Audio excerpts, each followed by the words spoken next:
All right, good morning, everybody. Welcome to Installer Troubleshooting. We're going to go over some installer troubleshooting techniques today. So we got a packed room. This is going to be really, really good. Hope everybody's enjoying the show this week so far. My name is Rob Quest. I'm with WISPA Internet, and we also have Chris here from HiQ Internet. He's going to go ahead and kick us off here.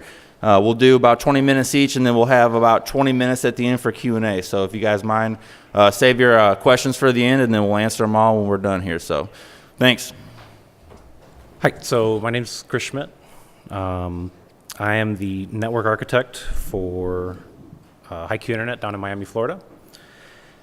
Currently, I've been with the company for about 7 years. When we started, we were about, 7, 8 pops, and now we've grown to over 70. Our network is mainly comprised of MikroTik for routing and switching. While with the wireless, we vary depending on the situation. We have things like Ubiquiti, bridge waves, SAFs, Mimosas, Ignite Nets. I'm sure there's a few I'm missing, but that's pretty much the mains that we use. Pops,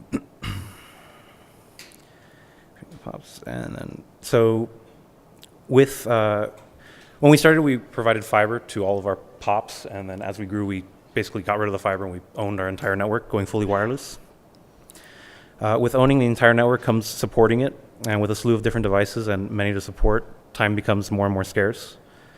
You get more and more busy, and driving out to these pops, becomes more of a waste than just, supporting them remotely. Having these limited time to go to the actual towers, I've gained a lot of experience and practice troubleshooting with installers remotely. To give you some past experience, before working at a WISP, I was director of IT for a food delivery company with about 8 remote offices. That's kind of where I started my experience in learning how to work with people remotely. Some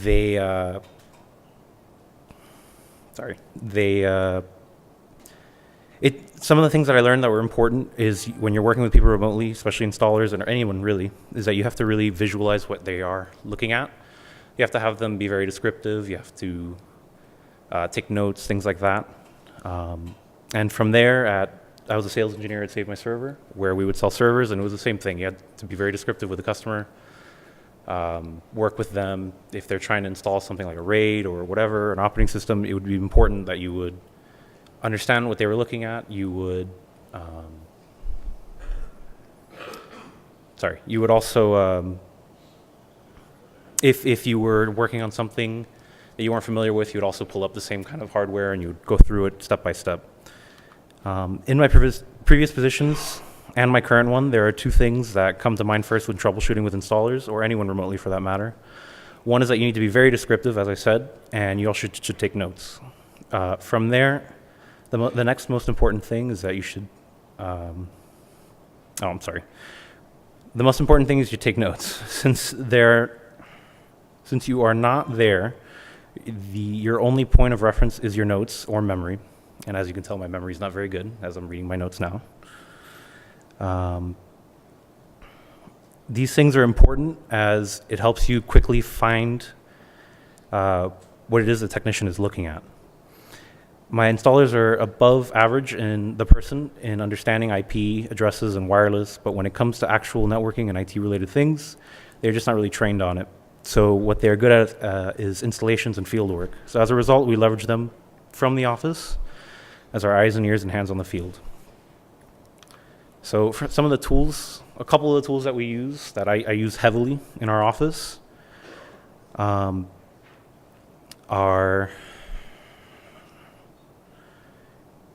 screen sharing and MikroTiks, and especially the map. The map by MikroTik is so far one of my favorite products. For those of you that are unfamiliar with it, it is a cheap MikroTik router with Router OS. It has all the features.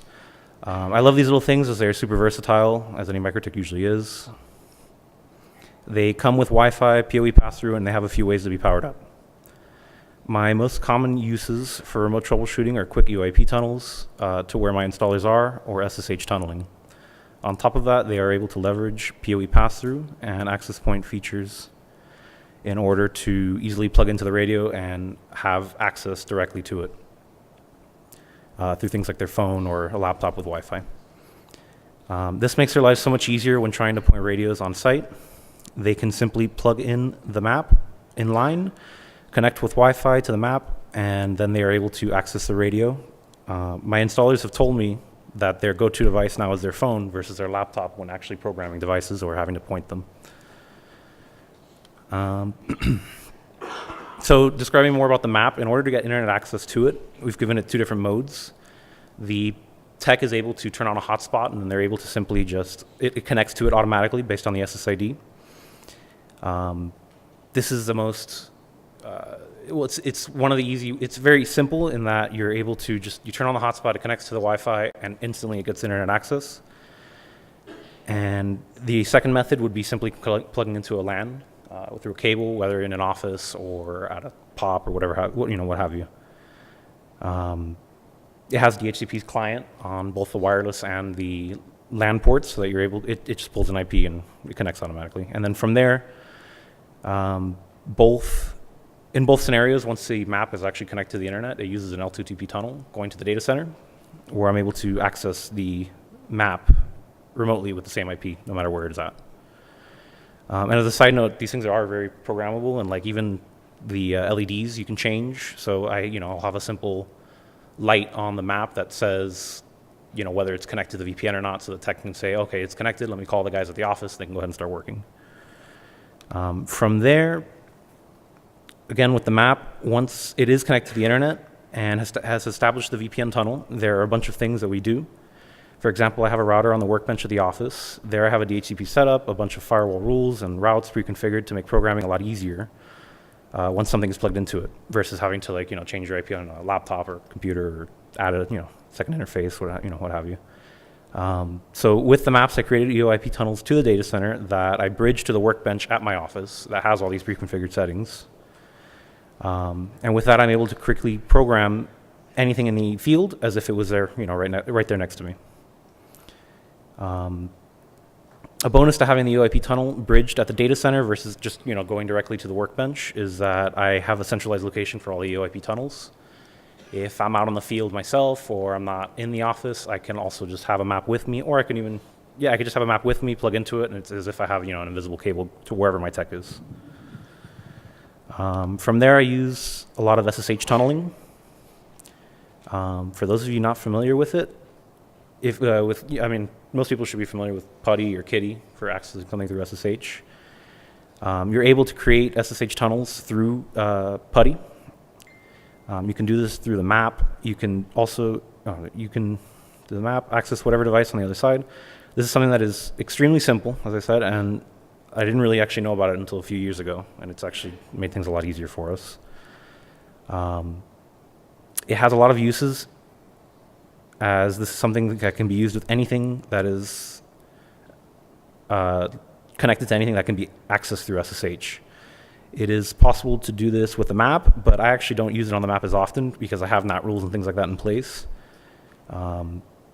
What I typically use it for is POPs, where new equipment is being installed and plugs into, what will happen is the tech will plug into a new radio. It will plug the new radio into the POP router. I'll SSH to the POP, and then I will forward the ports through the settings here. As you can see, there's a source port, which would be the port that you want to access it from, and then the destination, which is the default IP that is on the the new device with the port as well. So an example, like with a Ubiquiti radio, you would plug it in. I would SSH to the router. I would just add the default, an IP on the same subnet as the radio. And then from there, I would add the default IP 192.168.1.20 with port 80 for HTTP. And then all I have to do is log in to the radio. All I have to do to log into the radio is go to the local host on the browser or 127.0.0.1. And just as I do it with the POP, you can do it with the map as well. So it's very versatile. You basically have remote access to anything, wherever it's plugged in. So if you needed to access a network, a device on a network, it's very, very simple, and it's only one setting versus having to, if you have a routed network, you're adding an IP address, and then you may have to route it, or if you don't have automatic routing, and by having that setting, it's just one IP address you're adding. You're done with your settings. You remove the IP, and nothing for you to forget that you left there. And then lastly, as a last resort, is screen sharing for us. I used to be a big fan of it, but honestly with the maps, it's kind of eliminated it for us.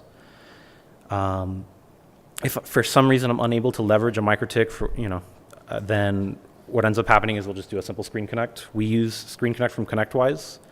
Pretty sure it's just a one-time fee. I don't think we pay for it annually actually, which is pretty nice. It's a an install. There's nothing to install. It's just a simple executable that you put on the client and the host. And once you guys close it, it's gone. I like that over the standard team viewers and things like that. And again, it's also, you're allowed to host it at on your own Linux server, which we do at our data center.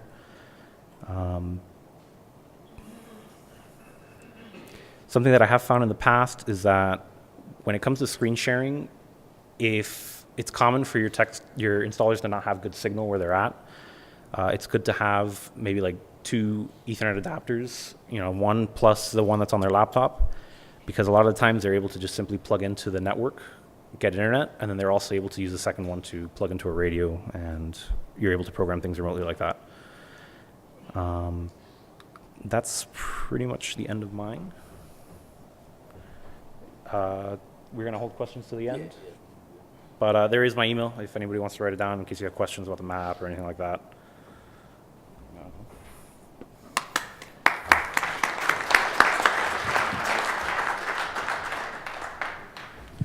All right, thanks, Chris. Definitely a lot of good information right there. So go ahead and move on here to the next ones. So my name is Rob Quest. I'm a field services manager at WISPA Internet. I've been with WISPA for about 7 years. So we're going to go over some more troubleshooting techniques here. Some of the things that I like to cover today are going to be tools and equipment that are used, some of the radio types, customer account notes, label criteria, training, review, and then we'll do a Q&A at the end here.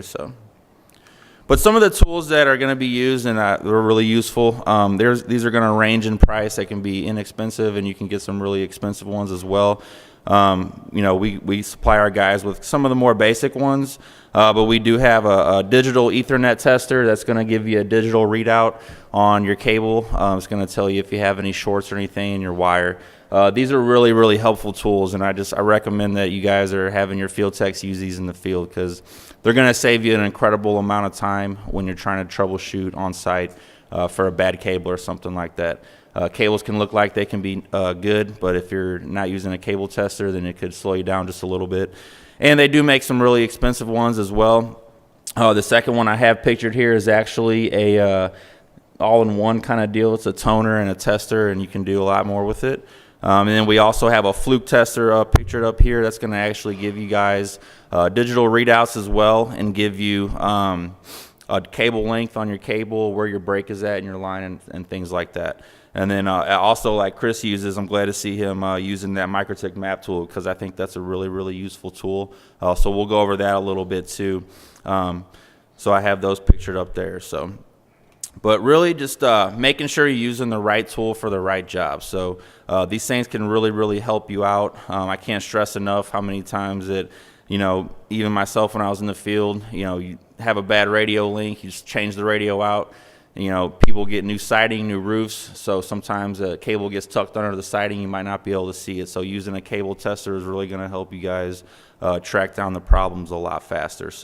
And again, some of the more expensive tools can give you readings on your cable lengths and where the actual break is, at what foot, where the break is in the cable.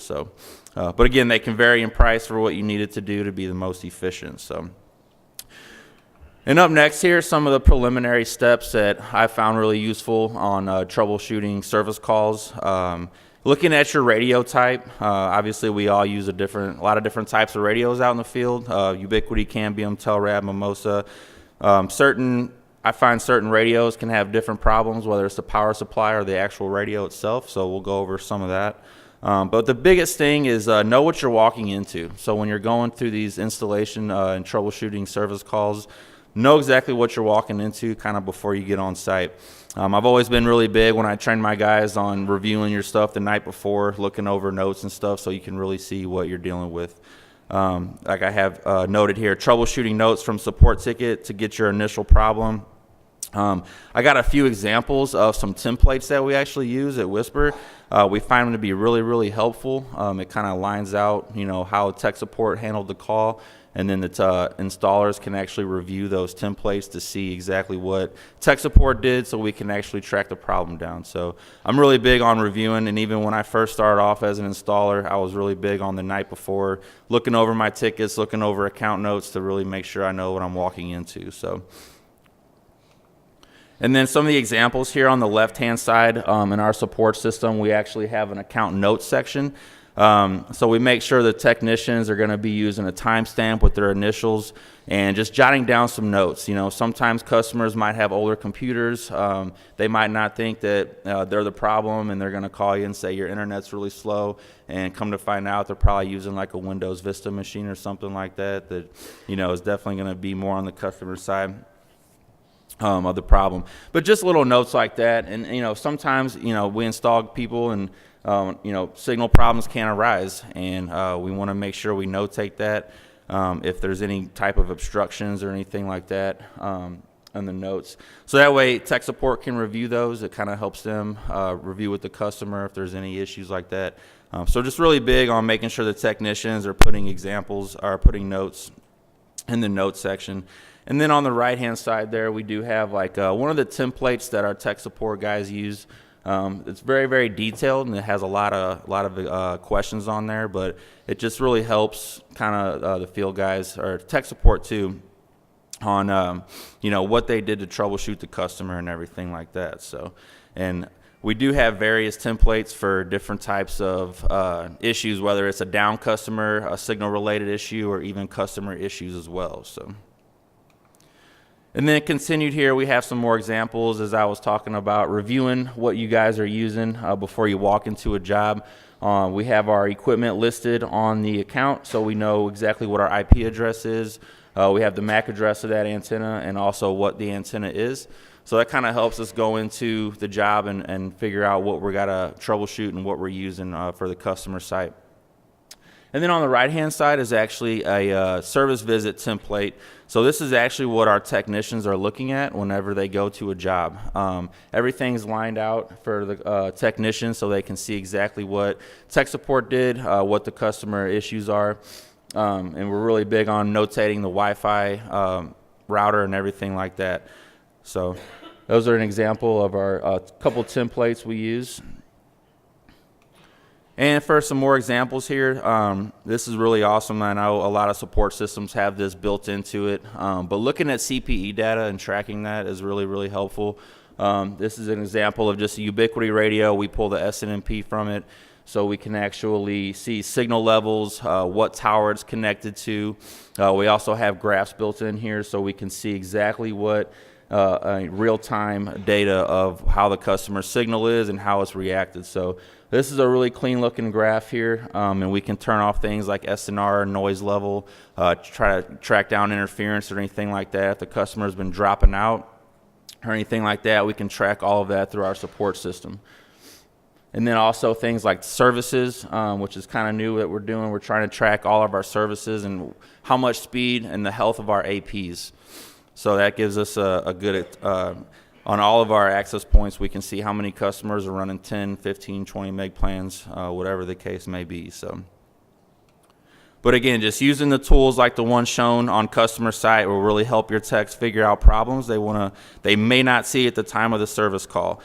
For drops and interference, reviewing things like notes and tickets will also help diagnose the problem, so the tech knows what he's walking into. And also, it's really, really big for tech support to look at this stuff too, so they can see exactly what the customer is dealing with. So a reason for resolution is what I wanted to cover next. Are you guys using reasons for resolution on your service visit tickets? Just kind of a show of hands, you guys. I know a lot of you guys probably use PowerCode and Sonar. Do you guys track reasons for resolutions on your service calls? All right. So I think that's really important to use labels on service visits, because it's really going to help you guys figure out what you're going back to these jobs for. It's something that we review in our weekly meetings at WISPA. It helps determine the root cause of our service call problems to help eliminate future problems. So again, I think it's really important to kind of track your labels, because especially, summertime months, we're going to have signal issues and stuff like that. So if you guys are running into a lot of signal issues, that might be a training issue that you might need to get a little more RF training for your technicians or something like that if you're dealing with those types of issues. And I put a couple examples up here for the reason for resolution. Track your service visit with labels, review with your team, and just train as necessary. That's an example of our service visit ticket. So when the technicians are on site, they're actually going to use the proper label for the job and close that out. And then as what we do is review these numbers during the week, and we can actually see if we're having issues with signal issues, if it's bad cable, and then we can revisit those things and really figure out what we need to do to make our service visits better. So some of this stuff I'm going to go over is probably kind of basic, but again, this is just stuff that I've really found in the field, and I think it really helps on some of this stuff. So, and these are mostly just some of the labels that we track our service calls with. So I'm just going to kind of go through some of our reason for resolutions and explain a couple troubleshooting steps for each of them. So, but cable and RJ45, just a visual inspection of the cable and RJ45 ends. It's always going to be really important to make sure you're inspecting the PoE side and the radio side. Look at that cable, make sure it's not corroded or anything, if there's water getting into it or anything like that. Always unplug from the PoE and radio. I can't really stress that enough. I know it's pretty basic, but you'd be surprised at sometimes how easy it is to overlook something like that. Always bypass your router if you're walking into a service call, unless it's a router related issue. But if it's not, I always recommend that bypassing the router, plugging directly into the radio so you can see if you're using have your gigabit or your 100 meg connection to the radio itself. And then always inspect the crimps and pins in the PoE and radio. I put that on there because I know one time we had a couple crimps that we were having problems with, some crimpers. We use the easy RJ45s, which I find really helpful. I remember one time I got stuck on a job and I was just getting kind of frustrated with it, and I ended up finding the problem. It was just one pin wasn't getting crimped down in the RJ45, so it was actually causing the radio to go bad, and the cable was also bad. So just little things like that are really helpful. Make sure your pins are getting crimped down, and just train your installers to really make sure they're looking at this stuff whenever they're on service visits. And the UBNT discovery tool, if you guys are using Ubiquiti, I found this really helpful in the past. First thing I would normally do for a down radio on Ubiquiti was just use the discovery tool. I found that if it had a default IP address, then that was probably pointing to like a bad cable, water getting in the cable, and the radio was getting defaulted for some reason. So just kind of a helpful tip on if you guys are using Ubiquiti there. So damaged equipment is another one that we come across a lot. So obviously you can have good cable and no LAN connection on your radio. I know sometimes on our network you can log into a radio remotely, but it'll show it has an unplugged connection. So that usually points to a bad LAN port in your radio. Lightning can be caused by this. Roofers, I know it's our favorite industry issue to deal with whenever we're on service calls, because I can't tell you how many times I've gone to a job where roofers will trash our equipment and trash the cable and that. So sometimes I see the DirecTV stuff is sitting there nice and pretty, but our stuff is just laying on the ground. So, but always just watch out for that. And obviously if you're doing service calls like that, always make sure you're charging for those. And then your WAN ports on routers can also go bad. We've ran into that before. PoEs, blinking lights usually indicate a bad radio or a 10 meg connection or even a bad cable. So we ran into that too. If you get a lightning strike or something like that happens with the cable, you got to shorten the cable. You plug the radio in, you have a blinking PoE light that usually indicates that your radio is probably bad, or you might have a bad cable as well. So, and try to replace it too. I mean, sometimes I've troubleshot a little more, and sometimes it might just be as simple as replacing the power supply. So just always look out for those types of things.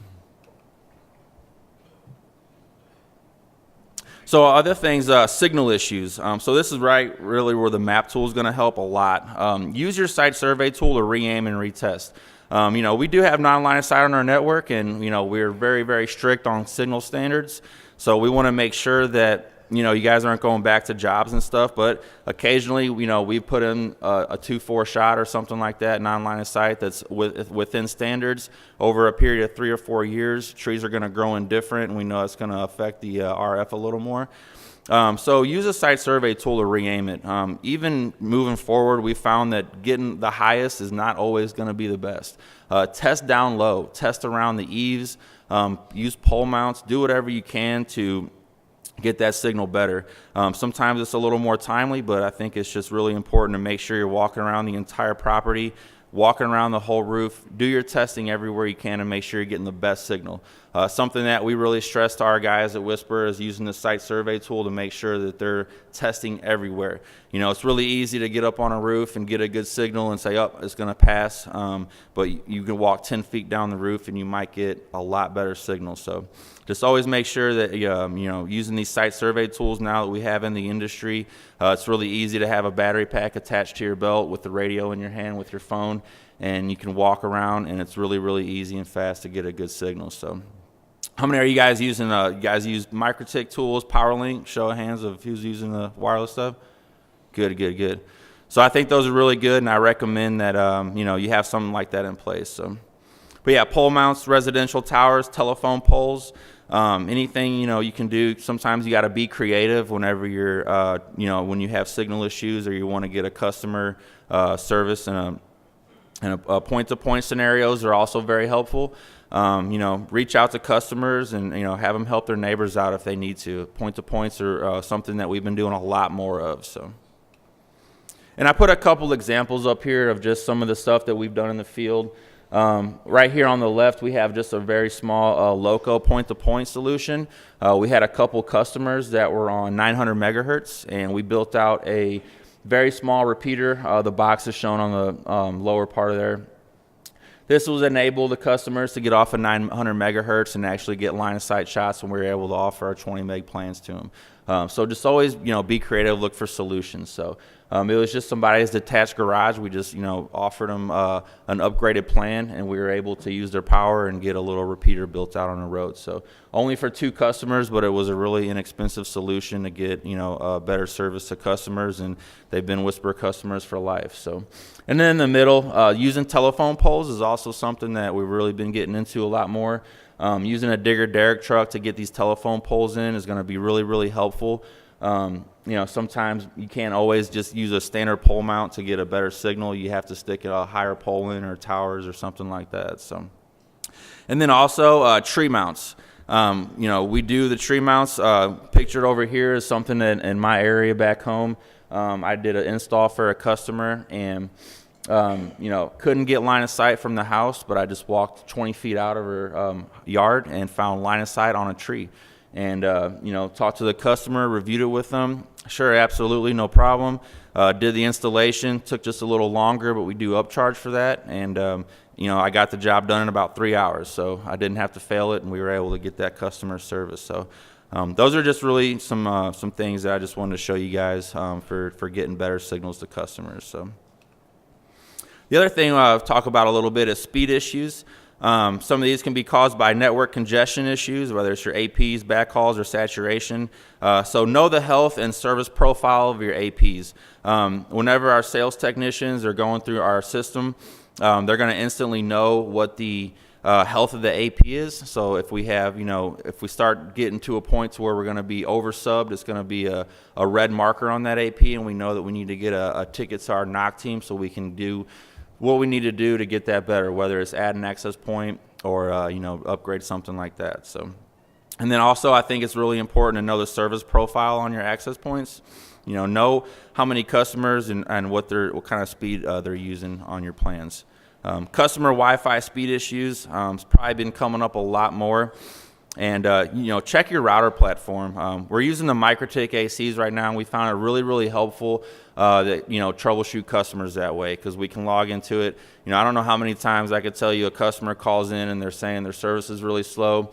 We can look at their MikroTik and say, well, there's, obviously your connection's getting choked out because your son's upstairs using his Xbox and his, 8 meg connection. We can torch the connection in the MikroTik so that way we can, show the customer that it really is a device in their house. So check the router platform and enable you to do that. Customer education is very important. I think this is something that I really am pretty strict on with the guys, making sure that they're going through, letting the customer know exactly why we need the router, in the central location. I know it's easy for the customer to say, I don't want to look at that router, I just want it in the basement or something like that. But walk the customer through, why they need it on their centrally located floor or something like that. So I think it's just very important customers know, the placement of the router is definitely going to affect their signals in their houses. So. And then the other thing on here is interference. This could come with interference on the network side or the customer side. In today's world, we're streaming wireless things all over the place. We have Nest, we got cameras and all kinds of stuff. So interfering devices are a lot more common now. So again, that's customer education really. But just make sure that the customer knows what they have. Urban areas, houses are close together and there's a lot of, routers close together. On the rural areas, I know it's mainly where we work out of in the rural areas, so it's not as much interference with routers with customers being further away from neighbors and stuff. So, and video baby monitors, I remember I did a job for a customer and she went through every provider under the sun, could never figure out what her problems were, and I spent a little extra time on really trying to figure it out for her. Come to find out, she had a video baby monitor broadcasting 2.4 gigahertz, and it was literally killing her connection and the neighbor's connection. It was just amazing. We flipped those monitors off and the speeds were really good. We flipped them back on, no speed at all. So you're going to find that, and that's actually one of the things that we put on our templates also is actually, labeling if the customer has any interfering devices. So make sure you guys are asking those questions on site if you're dealing with that type of stuff. And then install error is another one. We're really big on taking pictures on accounts, so this really helps out tech support. It really helps out our technicians. So talk to your installers. Have weekly or bi-weekly meetings. Right now we're kind of moving towards a bi-weekly meeting for scheduling purposes to try to help us out. But I think that it's really important to review this stuff with your team. That's why I think it's good if you guys are using labels. Make sure that you guys are going over it. And if it's something that an installer did, review with them. See what you can do to make it better for them. We'll always be open and talk about this stuff in our meetings when we have them at WISPA. So, and then a demo house. I think a demo house is a really good way to show your technicians what you're looking for, and also when you're doing any type of training with new hires. We built a demo house on a pallet, and it turned out really good. We kind of have like a good side and a bad side. I actually should have got a picture of it and put on here for you guys. But I just kind of showcased, how we can run an installation on a fascia, on a roof, show them how we want it on the studs and all that kind of stuff. So really, really helpful. I think it's really helped out our new hires kind of see exactly what we're looking for before they even get on site and do hands-on in the field. So training sessions, again, weekly meetings, I think those are really important. Listen to your crew and see what tools they need to be most efficient. Have your guys bring ideas to the table and really, make sure you guys are listening to them. Again, hold training and demonstrations. One of the things I really want to start doing more is getting more of a routine of doing RF training. I think it's really, really good review to do RF training with your infrastructure or NOC team. There's a lot to know about RF, and our industry is constantly changing. So I think it's really, really important to make sure your installers are getting that correct RF training from your infrastructure and NOC teams. Really can't stress that enough because I think it's just really, really important to hold that kind of training. So, and even like smaller stuff like microtik routers, logging into those. We're building a lot of things at WISPA to try to make it simpler for tech support and even installers to do these jobs. So, but that's all I had for that. So if you guys are more than welcome to come up and ask some questions, and we'll answer those questions for you guys. So, thanks.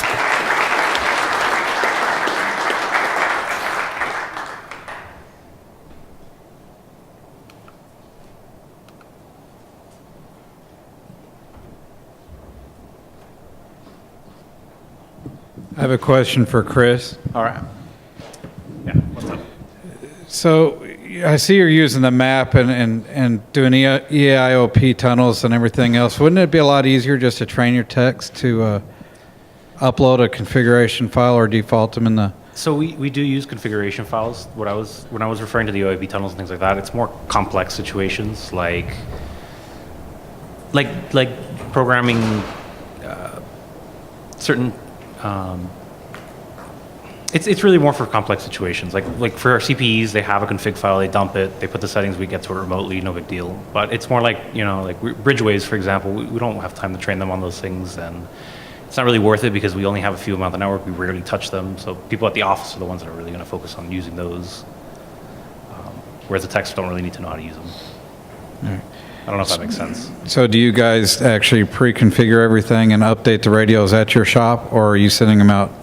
It's a combination of both. If we can pre-program, we will. We don't always get the opportunity. Sometimes the tech's on the field and something breaks and he has to go and replace it ASAP and he has it in his truck. That's where the EOAP tunnel comes in very handy because he can turn it on in his car, and as he's driving, we can program it for him. So all he has to do when he gets there is go to the roof, plug it in, and leave. Yeah, and I'll add a little something to that too, because I think moving forward, that's something we're trying to do more of, is like an auto config. I think it's just kind of really helpful. The techs can just connect to the AP, and then we can basically dump the config on there. So that's kind of something we're moving towards too. And even with all the newer radios we're using, we can learn how to, get these MikroTik tools working with them. So. Hey guys. Hey guys. My question's more of a tech side scenario, and it's happened to me several times out in the field. You're talking about troubleshooting with cable and things like that, and we've come up to a troubleshoot at a customer's house. The radio's on, associated, Ethernet's up, looking good. Cable looks fine. We actually test it. We test everything. We replace the PoE because we don't know if maybe that's part of the problem, but we're still not getting internet to the router. We even change out the router, like you said. We do everything, nothing's working. Finally, last thing we do is we actually change out the radio on the back of the dish, and bam, magically it's working. Has that happened to you guys before? And two, do you know if there's a way to troubleshoot that instead of going? And I've actually replaced the cable before, like completely done a brand new install, and I've wasted 2 hours, and I just could have just easily swapped out the radio. So you're able to get to that radio remotely? Yeah, it signals up. You can see everything in it, but right. For some reason the internet will not pass through the radio. That's kind of an interesting scenario. I mean, yeah, we've run into that before. On an instance like that would be a call to my NOC team, and we found that sometimes we might have a duplicate IP or something like that. Yeah. So I don't know if that's something you guys, next time you have that issue, call your infrastructure team to see if they can check, the back-end router or something like that for duplicate IP addresses, or even a double ARP entry. Sometimes I've seen that before too. So that might be something good, because yeah, there's been instances where everything looks perfectly fine. Just changing out the radio is probably changing that MAC address, so that's maybe why you're going to be able to get internet after you change the radio out. Okay. So, but yeah, check on that next time that happens. I think that might help you guys out. So. 3 hours, and it's like, wow, it took me 5 minutes. Yeah, right? Yeah. How's it going? I've got more of a technician question. Sorry, really bad with names. Forgot yours, but. Sorry, Rob. Okay. Would you prefer, do you have a preferred brand of tester? I know I usually use Fluke, kind of just starting out, so we're looking for something a little more cost effective. Yeah, the Fluke testers are a little more pricey. I mean, we use the basic little Klein LAN testers. I mean, it's a pretty basic tool, but it's just going to give you a digital readout on your stuff. We also use the Fluke testers in that. There's a new toner I just found. It's pretty inexpensive. It's like $25-$30, but it's like a toner, Ethernet cable tester all in one. The more expensive stuff you guys obviously use is going to be a little more, useful. Like, going to tell you the length of the cable and all that. Exactly. But I really found just that little Junior Scout LAN tester that I put up there, the little yellow one. I really found that to be helpful. I mean, I gave it to one of my technicians, and it's something that the guys love using, because it's really easy to just plug in, find a digital readout, and it'll tell you if there's a short in the cable or anything like that. So is that the brand name, Junior Scout, I guess? Yeah, it is. I think it's a Klein tool, I believe. Klein? It's like Klein Junior Scout LAN tester. Okay. Yeah. I also have another question, if you Sure. don't mind. Do you have like a preferred radio type? I mean, we mostly use Mimosa. I've dabbled with Ubiquiti. Is there any that you find more reliable than the other ones? Well, I mean, we used to be a Ubiquity shop, and now we're pretty much all our new deployments are Cambium. So, I mean, I'd recommend looking into Cambium. We've found a really, really good success with them so far. We're able to use the 450 Medusa and get some higher plans out to customers. So, yeah, check out the Cambium stuff. I think that's, that's what we're kind of moving towards. So, Perfect. Thank you very much. hey, no problem. Hello. How do you deal with interference like dual band routers or the baby monitor or that? Do you require they disable, like we do, the 5G portion of a dual band router, or how do you approach that? Yeah, if that's an issue, I mean, some customers have dual band routers and, they're not really even sure what they're using. So in an instance like that, I just really focus on showing the customer how to use it, and turn off that 5G band if that's going to be your interference problem, or vice versa. If, a lot of these newer devices are going to be able to use the 5 gigahertz band. So, disabling the 2.4 might be something also that you can look at, but sometimes it's hard to track down interference. If it's, if it's localized interference, it could be a little harder to do that. Something that we've also done in the past is just use like the AirView, RF in the Ubiquity products. You can actually do a scan and see where your interference is coming from, and then you can do that on your access points as well. So sometimes it might even be related to the access point side on your interference. So that's something to look at also. Because that's taken me for a ride on troubleshooting. When Yeah. It just, you can't, there's nothing very apparent, and it's not Right. happening while you're there. of Yeah, course. exactly. Yeah, I've always have the customer. Sometimes it's a little harder to track down the problems, but go through and see if they have any telephones, older phones, or something like that they're using. Do you sell routers? We do, yeah. We're using the MikroTik AC platform right now. So So it is a dual. Yeah, it is a dual band router. Yep. But you have the ability to actually turn that connection off if you need to. For the dual band. But you don't right out of the gate? We don't. No, we keep them on. So All right, thanks. no problem.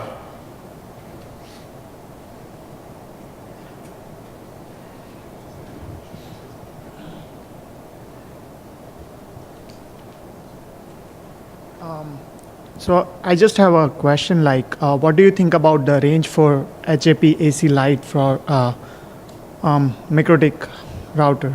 You said the range for them? Range. I have come across like customers who needs couple of repeaters in their house, like just because the range is very low.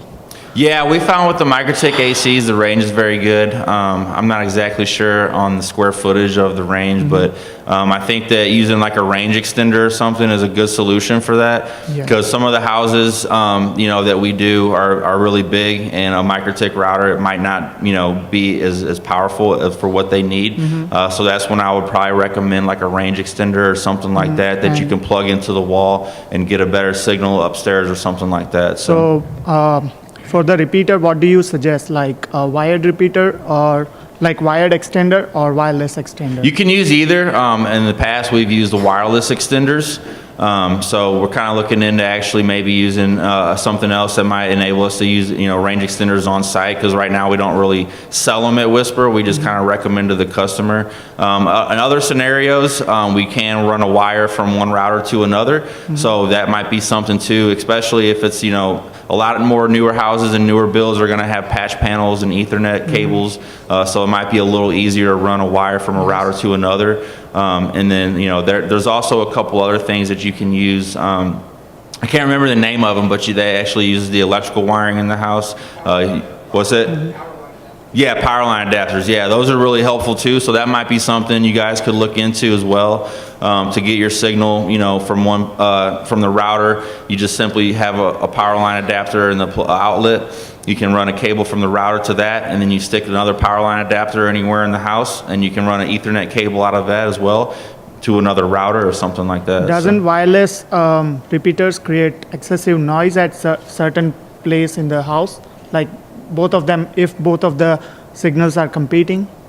Yeah, it just kind of depends. I mean, I know most of them, if it's like if you're using like an actual repeater thing like that, it could possibly cause interference, but, we haven't really ran into a whole lot of interference with the range extenders, but it's definitely something that could happen. So it's just kind of one of those things where you guys kind of test it out on site and see how it works out for you guys. So, All right, thank you. no problem. Do you want to add anything? Well, it's a little early still, but we'll be up here. If you guys have any more questions, feel free to come up and talk to us. We'll still be in here for a few minutes, so.